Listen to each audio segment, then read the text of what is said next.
Bien, tenemos dos restas y la ecuación la tenemos en la forma general. Entonces tenemos que recordar que en la forma general, o sea, ax más bi más c igual a 0, cuando tenemos la ecuación de esta manera, el vector director de la resta es el menos b a. ¿Eso en qué se traduce? Se traduce en que el vector director de la resta r es el menos 2, 4. Y que el vector director de la resta s es el menos b, 2. Bien, tenemos que ver primero si son paralelas, que sean coincidentes, que se corten y que sean perpendiculares. Que sean perpendiculares va a depender del que el producto escalar sea 0 o no. Los apartados A y B que sean paralelas o coincidentes, en esos dos apartados necesitaremos que los vectores u sub r y u sub s sean linealmente dependientes para el apartado A y B. De forma que marquen la misma dirección, es decir, que podamos sacar uno a partir del otro como una combinación lineal, es decir, en este caso, multiplicando uno de ellos por un número, nos tiene que dar el otro.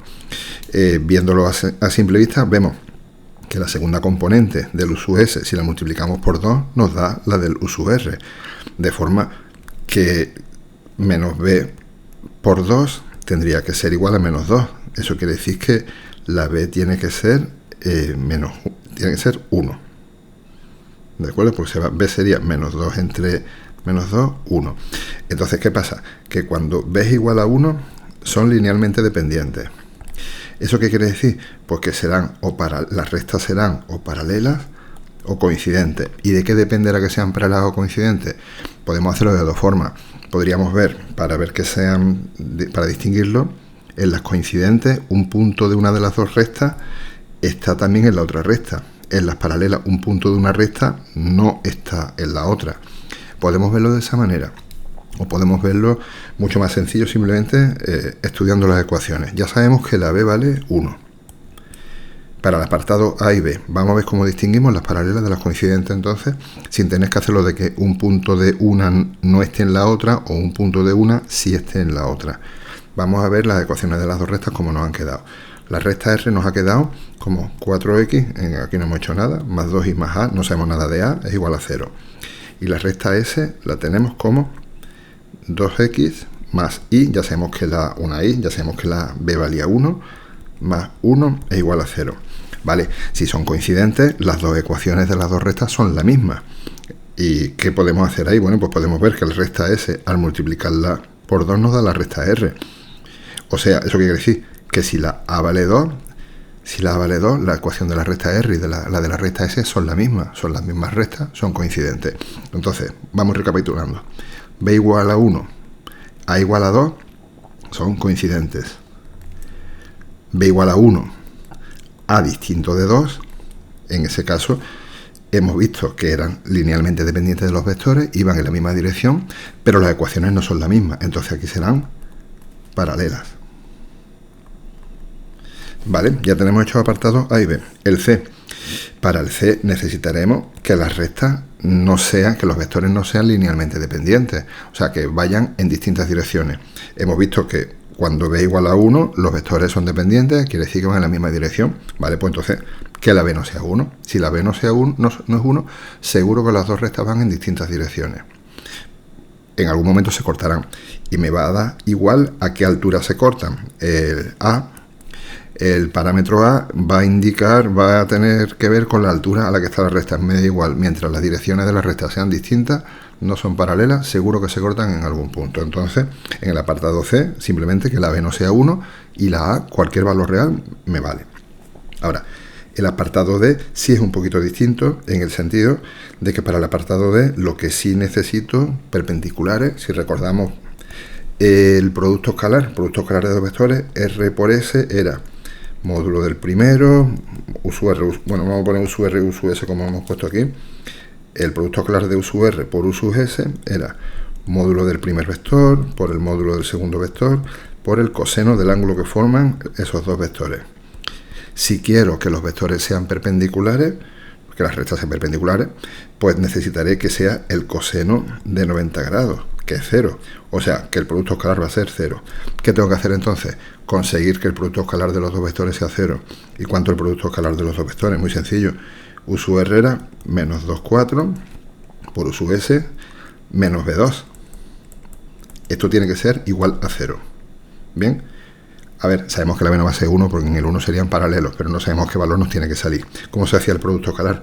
Primera componente por primera, menos 2 por menos b, más segunda componente por segunda, más 2 por 4, y eso yo quiero que obligo que sea 0 para que el producto escalar sea 0, porque el coseno es el de 90 grados, ya que los módulos de los vectores no son 0, ninguno de los dos. Entonces, ¿qué hacemos aquí? Pues nada, que me sale 2b más 8 es igual a 0, despejando b igual a menos 8 partido por 2, menos 4. La b vale menos 4. Entonces ahí ya sabemos que son perpendiculares. La a me da igual, la a tenía que ver con la altura, me da exactamente igual, entonces la a, cualquier número me vale. Vamos a ver ahora el segundo ejercicio, que es de trigonometría. Este ejercicio vemos que tenemos una serie de datos, tenemos, tal y como nos viene aquí, tenemos el lado CD, o sea, tenemos este lado, lo tenemos, vamos a ver las cosas que tenemos que tenemos el lado CD, tenemos el ángulo ACB, o sea, desde A hasta C y B, ¿de acuerdo? Así como se indican los ángulos, o sea, tenemos este ángulo, lo tenemos, BCD, lo mismo, BCD sería S, o sea, este de aquí, y también tenemos este otro ángulo, ¿vale? Y nos piden la altura del poste, ¿vale? Como en todos estos ejercicios tendremos que empezar por donde podamos. Empezaremos por el triángulo del que sabemos algo, o sea, del que sabemos algo es de este triángulo, el que está ahí rayado de azul, y luego tendremos que pasarnos al triángulo en el que nos están pidiendo el poste, la altura, el dato, que es ese rojo de ahí que está en perspectiva. Entonces, ¿qué tendremos que hacer? Pues tendremos que averiguar el lado que es común, tendremos que averiguar este lado, que es el común a los dos triángulos, es decir, empezando en el triángulo azul, averiguaremos el lado ahí señalado y nos pasaremos al triángulo rojo. Vale, vamos a ver cómo lo hacemos. En el triángulo azul, en el triángulo que está aquí por aquí delante, tenemos este 15 aquí y tenemos todos los ángulos. Tenemos todos los ángulos, puesto que tenemos, vamos a marcarlo, esto vale 15 grados, vamos a señalarlo, esto vale 15 grados, perdón, 15 metros, el ACB, ese no me interesa ahora, pero después sí me interesará, son 40 grados, el BCD, estos son 58, y el BDC son 70, ¿vale? Una cosa tenemos que tener clara, los tres ángulos de un triángulo siempre suman 180 grados, o sea que si sé dos de ellos, el ángulo CBD también lo voy a saber, porque el ángulo CBD, es decir, este de aquí arriba, también lo voy a saber, porque va a ser 180 menos lo que tengo por aquí, menos 70 y menos 58. Eso da 105, pues vale, 105 grados es el ángulo de arriba.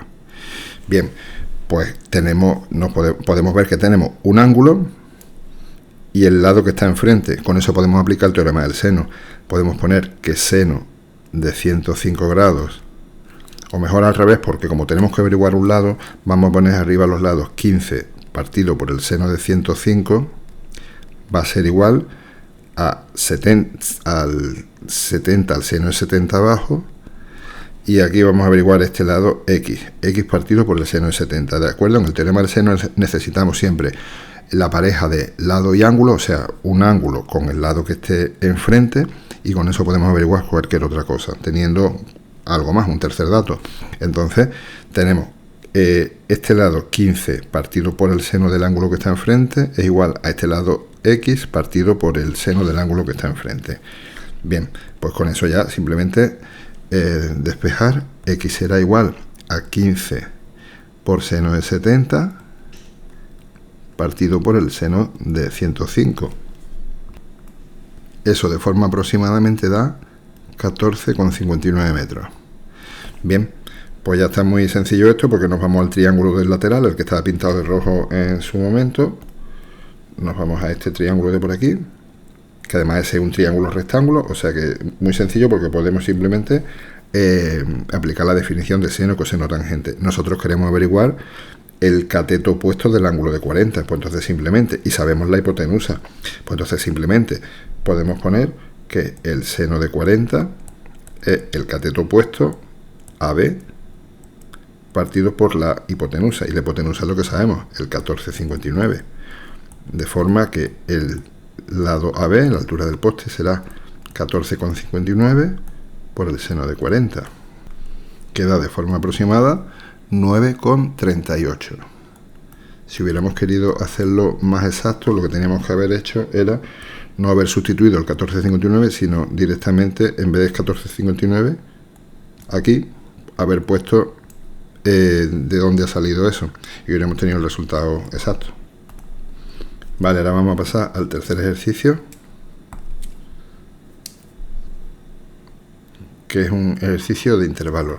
Aquí lo recomendable sería representar todos los intervalos de los que me están hablando. Y vamos a ello, vamos a representar la recta. En la recta simplemente tengo que poner los números significativos que aparecen aquí, o sea, desde el -2, voy a ponerla más abajo. Tenemos el -2, me aparece también el -1, del -1 me tengo que pasar al 1, 2, 4, al 1, al 2 y al 4. Ahora vamos a poner cada intervalo de un color. Vamos a poner, por ejemplo, el A, que será el -2, 2, ese es el A. Bien, ponemos otro, el B, que va a ser el -1, 4, -1 abierto y 4 cerrado. Y ponemos un tercero, el C, el 1, 2, 1 cerrado y 2 abierto. Vale, y ahora lo que tenemos que hacer, vamos a ir viendo. Empezamos haciendo A intersección B. Recordamos que la intersección se podía traducir por I y la unión se podía traducir por O. Entonces, A intersección B, A y B son amarillos y lilas. Amarillos y lilas, números que sean amarillos y lilas a la vez. Amarillos y lilas vemos que son desde el -1 hasta el 2. Entonces, A intersección B va a ser del -1 al 2. Y ahora vemos si son abiertos o cerrados. La pregunta es, ¿el -1 es amarillo y lila? No, porque no es lila. Entonces, abierto. ¿El 2 es amarillo y lila? No, porque no es lila tampoco. Entonces, se queda así. Entonces, vamos a poner el intervalo nuevo, el -1, 2. El -1, 2 sería este, perdón, abierto. Esto es abierto por los dos lados. Del -1 al 2, abierto. ¿Vale? Y entonces ahora es que sea el negro o C, o sea, que sean negros o verdes. Números negros o verdes, pues no van a aportar nada. Números negros o verdes van a ser desde el -1 al 2 también. Entonces, el total A intersección B unión C va a ser negros o verdes. Negros o verdes son desde el -1 hasta el 2. Ahora, el -1 es negro o verde, vemos siempre los extremos. El -1 es negro o verde, no, ni es negro ni es verde, está abierto. Lo mismo, el 2 es negro o verde, no, no es de ninguno, pues entonces abierto. Entonces la solución sería ese, el -1, 2, abierto. Vale, vamos a seguir ahora.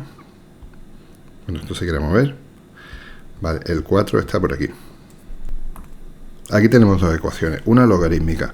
Vale, la ecuación logarítmica, en este caso vemos que vamos a poder tener logaritmos en los dos miembros aplicando las propiedades.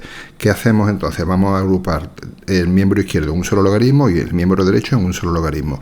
¿Cómo? Aplicando las propiedades. Recordamos que las propiedades eran siempre las mismas, eran muy sencillas. Teníamos el logaritmo del producto, el logaritmo de AB era logaritmo de A, transformamos los logaritmos, los productos en suma. Con los logaritmos transformamos los cocientes en resta. Y transformamos las potencias en multiplicaciones, en productos.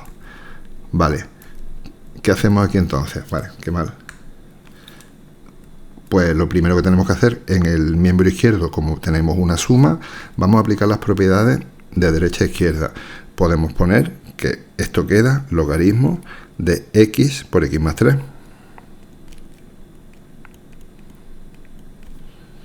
Y en el segundo miembro vamos a aplicar la tercera, aquí vamos a aplicar la primera propiedad. En el segundo miembro vamos a aplicar la tercera propiedad. El 2, que está como multiplicación, la vamos a pasar a exponente. Quedaría logaritmo de x más 1 al cuadrado. Ahora, si el logaritmo de algo es igual al logaritmo de otra cosa, quiere decir que estas dos cosas son iguales. Entonces, ¿qué vamos a hacer? Vamos a igualar los argumentos. Igualamos los argumentos de los logaritmos, o sea, que x por x más 3 es igual a x más 1 al cuadrado. Bueno, y aquí ya me queda una ecuación que veo que es de segundo grado, que la voy a resolver normal, o sea, tendré que multiplicar, ordenar, aplicar la fórmula y todo, pero no va a haber problema con ella. Multiplicamos x al cuadrado más 3x, esto es una identidad notable en el segundo miembro, cuadrado del primero, más cuadrado del segundo, más el doble producto. Y ahora, mejor todavía, se me van hasta la x al cuadrado, o sea, me queda una ecuación del primer grado, porque la x al cuadrado de aquí se me va con la de aquí. Mejor todavía, más sencillo. Entonces, x para un lado y números para otro. Pasamos, por ejemplo, para la izquierda las x. 3x menos 2x es igual a 1. Vamos, que se me queda que x igual a 1 y ya está. Simplemente es eso, muy sencillita. Eso lo podíamos hacer porque teníamos logaritmos en los dos miembros. Entonces, aplicamos las propiedades hasta conseguir logaritmo de algo igual a logaritmo de otra cosa.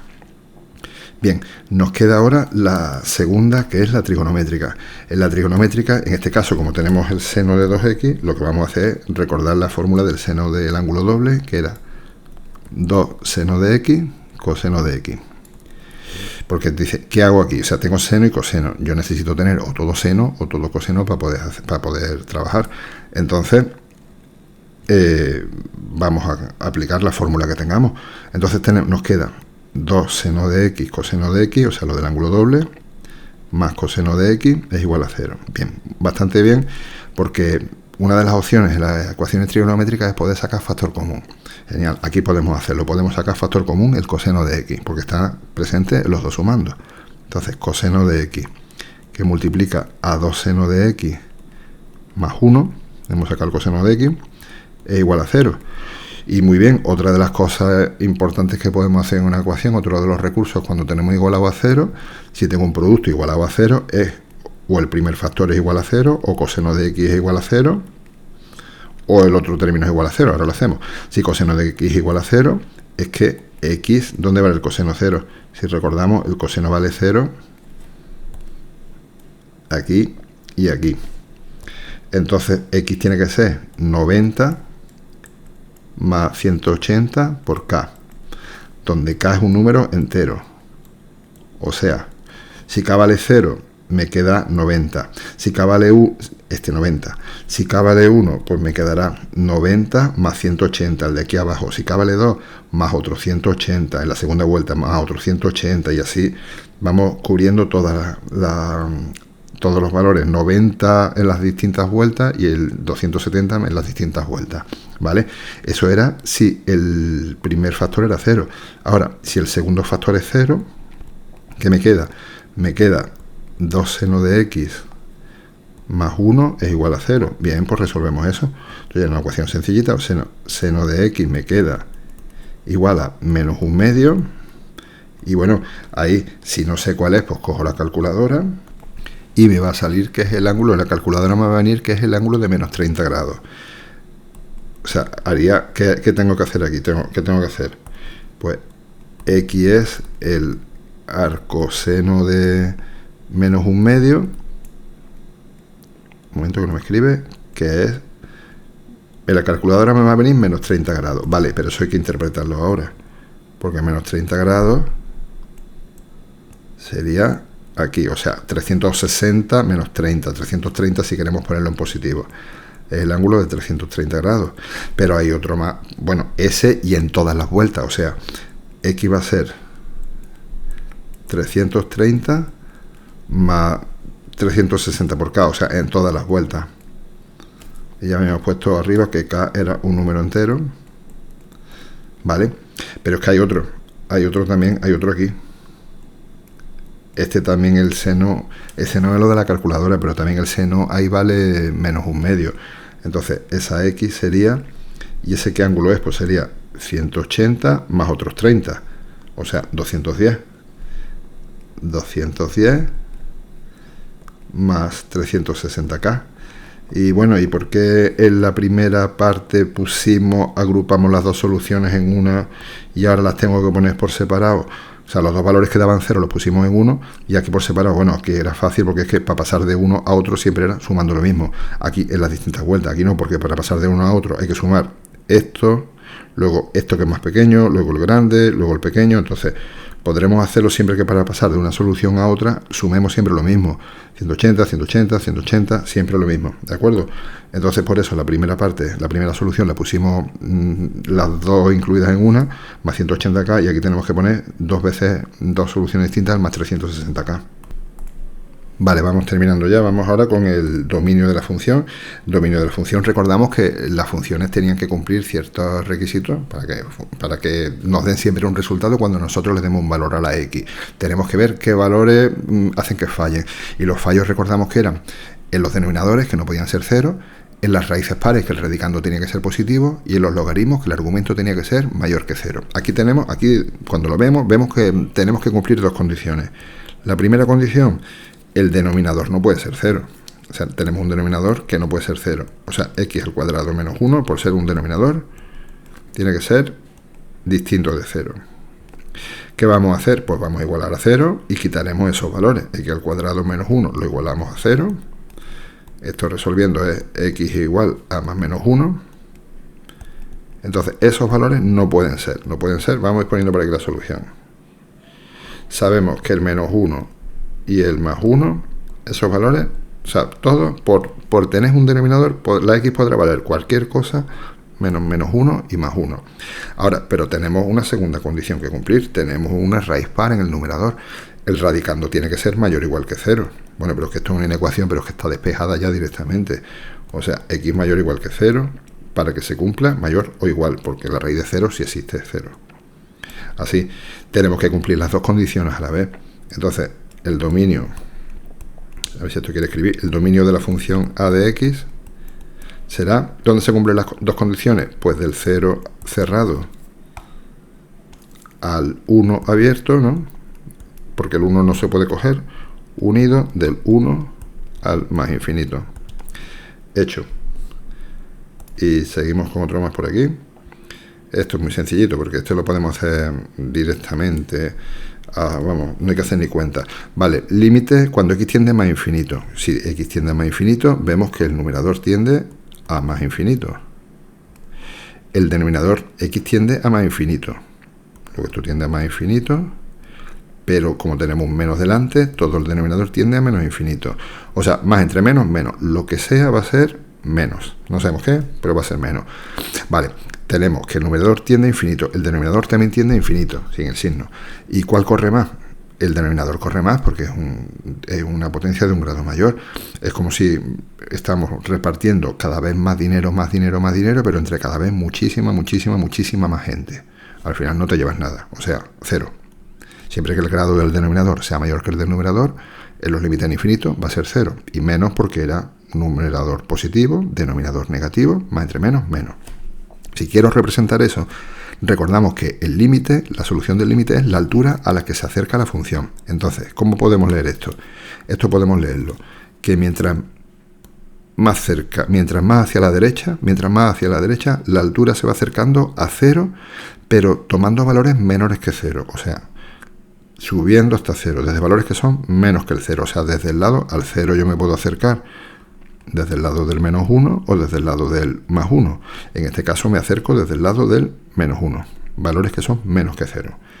Vale, la de debajo, vamos a ver lo mismo. La x tiende a 1. Pues si la x tiende a 1, lo primero que tenemos que hacer es sustituir 1 menos 2, menos 1. El numerador tiende a menos 1, siempre. Me da igual que sea menos 1 más o menos 1 menos. Menos 1.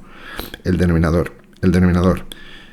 Si x tiende a 1 desde la izquierda, es que la x va valiendo 0,8, 0,9, 0,99. Al elevarlo al cuadrado sigue siendo un valor más pequeño que 1. Al restarle 1, el resultado se irá acercando a 0, pero menos. Menos entre menos, más. Ya sabemos el signo de lo que sea, a cualquiera que tienda, es positivo. Y ahora, pues el mismo razonamiento de antes. Repartimos una cantidad fija de dinero entre cada vez menos gente. Cada vez cabemos a más infinito. Recordamos que número partido por 0, eso tendía a infinito. O sea, nos acercamos al 1. Vamos a señalar aquí el 1. Vamos a poner aquí la asíntota, si podemos, si esto quiere dibujar. Nos acercamos al 1 desde la izquierda, desde 1 menos. Y la función va hacia arriba, por ahí. Y por fin, el último. o casi el último, estudia la continuidad de la función, ¿vale? Este es muy sencillito, porque lo que tenemos que ver, cada rama por separado. Vemos la primera rama. Vemos que la primera rama tiene un denominador. La x en la rama de arriba, la x no puede ser 2. La x tiene que ser distinto de 2, pero es que x2 no está dentro del dominio de fricción de la rama. Entonces, la rama de arriba no tiene ningún problema en su dominio. Y la rama de abajo, un polinomio, no tiene ningún problema. Entonces, el único problema que podemos tener es que haya un salto. O sea, que en el 1, donde cambiamos de rama, una vaya a una altura y la otra vaya a otra altura. Entonces, eso es lo que tenemos que ver. ¿Y cómo hacemos eso? Pues viendo los límites laterales. Límite cuando x tiende a 1 por la izquierda de la función. Ahora que he cargado esto, sí funciona bien. Límite 1 por la izquierda sería la rama de arriba. X al cuadrado, x menos 2. Sustituimos simplemente 1 partido por menos 1, o sea, por la izquierda, en el 1, por la izquierda sabemos que la función se acerca a altura menos 1. Y vamos a ver por la derecha. Por la derecha sería el otro límite, 2x menos 1, 2 menos 1, 1. O sea, se acerca a 1. Vamos que tenemos un salto. Tendríamos que ver también f de 1, pero f de 1, estamos en la rama de abajo, sabemos que es 1. Vamos, tenemos un salto finito de valor 2. Porque saltamos desde el menos 1 hasta el 1. Tenemos altura menos 1 y saltamos altura 1. Vale, pues entonces es continuo en todo su dominio, menos en x igual a 1, que tiene un salto finito. Y ahora, el último, otro de números, y encima con logaritmos, tenemos que aplicar las propiedades de los logaritmos. Vemos que tenemos que si cocientes, que si potencias, que si raíces. Bueno, las raíces se llevan muy bien con los logaritmos, porque lo primero que podemos hacer es poner esto como logaritmo de a elevado a un medio, partido por b cubo, y por lo menos la raíz ya la hemos quitado. Ahora, ¿qué tenemos que hacer? Tenemos que buscarnos la vida y tenemos que conseguir que ponga solo logaritmo de a, y donde ponga un logaritmo de a pondremos un 2, y que ponga solo logaritmo de b, y donde ponga logaritmo de b ponemos un 3. No vale que ponga logaritmo de a elevado a un medio, o logaritmo de b elevado a 3, y sustituir la b, esto por 3 elevado a 3. No vale, eso está mal. Necesitamos simplemente que ponga logaritmo de a y logaritmo de b. Teníamos las tres propiedades. Lo primero, tenemos un cociente. Como tenemos un cociente, los cocientes se transformaban en recta. Entonces lo transformamos en una recta con la segunda propiedad. Y luego teníamos la propiedad de que los exponentes podían bajar multiplicando. Entonces eso lo vamos a poner como el exponente baja aquí, logaritmo de a menos 3 logaritmo de b. Y ya está hecho, porque ahora sí pone logaritmo de a. Donde ponga logaritmo de a yo pongo un 2 por 2. Y donde ponga el logaritmo de b, aquí pongo un 3. Entonces ya lo tengo. Esto me da 1 menos 9 menos 8. Y se acabó. Menos mal que ahora está escribiendo bien, pero a buenas horas. Bueno, esto es un poco el resumen de todo lo que el examen de septiembre de primero de bachillerato.